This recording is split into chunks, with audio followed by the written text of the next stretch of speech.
Love marriage करने के बाद अचानक से कुछ ऐसा हो जाता है कि जिसके बाद पति चाकू से अपनी पत्नी के प्राइवेट पार्ट में डालकर उसको गोद डालता है और उसके बाद पत्नी के वो एक एक कर कर सारे कपड़े उतारता है और उसके गर्दन पर बैठकर उसके गले को उसके धड़ से उसी चाकू से काट कर अलग कर देता है और आखिर में लाश में नमक डालकर वहां से फरार हो जाता है। लेकिन ऐसा उसने क्यों किया, क्या वजह थी, यकीनन पूरी वारदात सुनकर आप कपकपा जाएंगे। आपने इतनी खौफनाक वारदात अभी तक नहीं सुनी होगी। तो चलते हैं और जानते हैं पूरा मामला।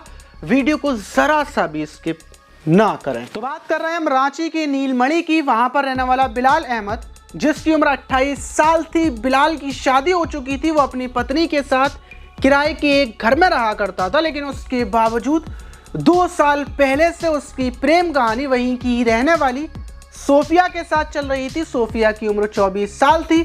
दोनों एक दूसरे से बेशुमार प्यार करते थे और दोनों ने जिंदगी भर साथ रहने की कसम भी खाई थी और यही वजह थी कि बिलाल अपनी पहली पत्नी को छोड़ देता है। वो उसको मायके भेजकर नई नवेली सोफिया के साथ नई जिंदगी शुरू करता है। उसके साथ प्रेम विवाह लव मैरिज करता है और नई जिंदगी की शुरुआत कर एक किराए के घर में रहने लगता है। लेकिन 4-5 महीने के बाद ही सोफिया और बिलाल की लड़ाइयाँ शुरू हो जाती हैं और लड़ाइयाँ इतनी बढ़ जाती हैं कि सोफिया थाने में जाकर बिलाल के खिलाफ दहेज का मामला दर्ज करवाती है। पुलिस बिलाल को उठा कर ले जाती है, लेकिन उसके बाद सोफिया उसको बचाती नहीं है बल्कि उसको जेल पहुंचवा देती है। बिलाल जेल जा चुका था।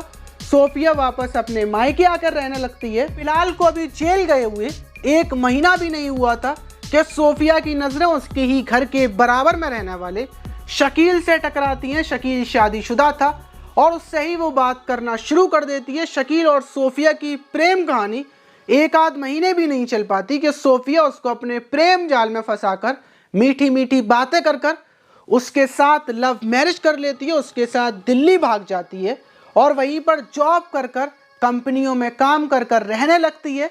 लेकिन शकील के साथ 2-2.5 महीने ही गुजरते हैं कि उसके साथ भी उसकी लड़ाई होने लगती है और वो लड़ाइयों से तंग आकर वापस अपने मायके आ जाती है। शकील को वहीं छोड़ देती है और इन सारी चीज़ों में पूरा 1 साल गुजर जाता है। 2022 लग जाती है और उधर बिलाल जेल से छूटकर अपनी पहली पत्नी के पास पहुंचता है, जिसने उसको छोड़ दिया था। पहली पत्नी को पूरी बात बताता है। वहीं पत्नी बताती है कि तुम्हारी प्रेमिका ने तो लव मैरिज कर ली, दूसरी शादी कर ली।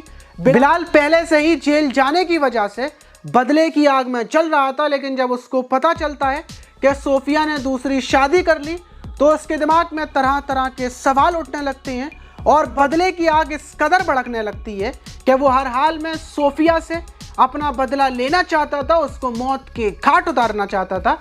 वो ये बात अपनी पहली पत्नी को बताता है। पहली पत्नी भी बदले की आग में चल रहे थे और दोनों पति पत्नी मिलकर एक प्लानिंग तैयार करते हैं और प्लानिंग के तहत पहली पत्नी सोफिया को फ़ोन कर जंगलों में बुलाती है।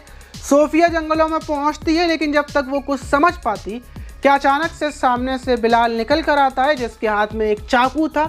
वो सोफिया के पास आता है और उसको पकड़ता है। सोफिया को लगता है कि वो उसको धमकी देगा, डराएगा, लेकिन बिलाल उस चाकू को सोफिया के प्राइवेट पार्ट में डालकर गोदना शुरू कर देता है, ताबड़तोड़ वार करता है। वही सोफिया ज़मीन पर गिर जाती है, चीखती हुई, चिल्लाती हुई, अपनी जान की भीख मांगती हुई। लेकिन उसके बाद बिलाल रुकता नहीं है। वो उसी चाकू से सोफिया के कपड़ों को फाड़ना शुरू करता है और ये नज़ारा बिलाल की पहली पत्नी खड़े होकर देख रही थी, लेकिन वो चुपचाप खड़े हुए इस चीज़ के मज़े ले रही थी। वहीं बिलाल सोफिया के सारे कपड़ों को हटा देता है।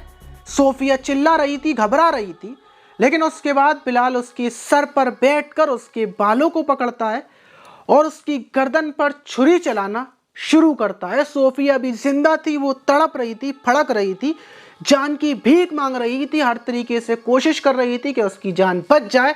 लेकिन छुरी जैसे ही चलना चालू होती है, खून निकलता है और छुरी जब तक चलाता है बिलाल, जब तक सोफिया का सर धड़ से अलग नहीं हो जाता। और उसके बाद वो उसके धड़ को गड्ढे में डालकर जो नमक प्लानिंग के तहत वो लेकर आया था, उस नमक को सोफिया के शरीर पर डालता है कि शरीर जल्द से जल्द सड़ जाए और पुलिस पहचान न कर पाए। उसके बाद सर को ले जाकर दूर जगह पर छुपाया जाता है और दोनों पति पत्नी वहां से फरार होकर अपने घर आ जाती हैं, एक नई नवेली जिंदगी शुरू करती हैं। वहीं 7-8 दिन गुजरने के बाद जब पुलिस को सर कटी लाश मिलती है तो गांव वाले बवाल शुरू कर देते हैं। पुलिस छानबीन में लग जाती है, लेकिन बड़ा सवाल था कि इस लाश का सर कहाँ है और पुलिस पहचान कैसे करे।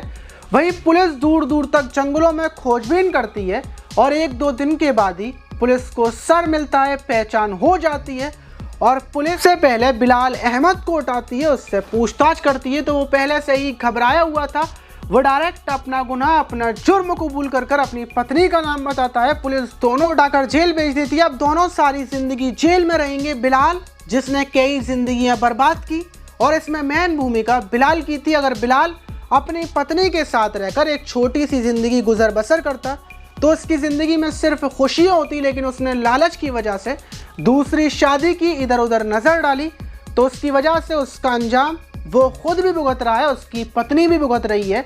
और वो जिस लड़की से बात करता था, सोफिया से, उसने जान चली गई। लेकिन बड़ा सवाल कि आप इस कांड पर क्या बोलना चाहेंगे कि इस पूरे मामले का सबसे बड़ा गुनहगार कौन हुआ? कमेंट बॉक्स में अपनी राय ज़रूर दीजिएगा।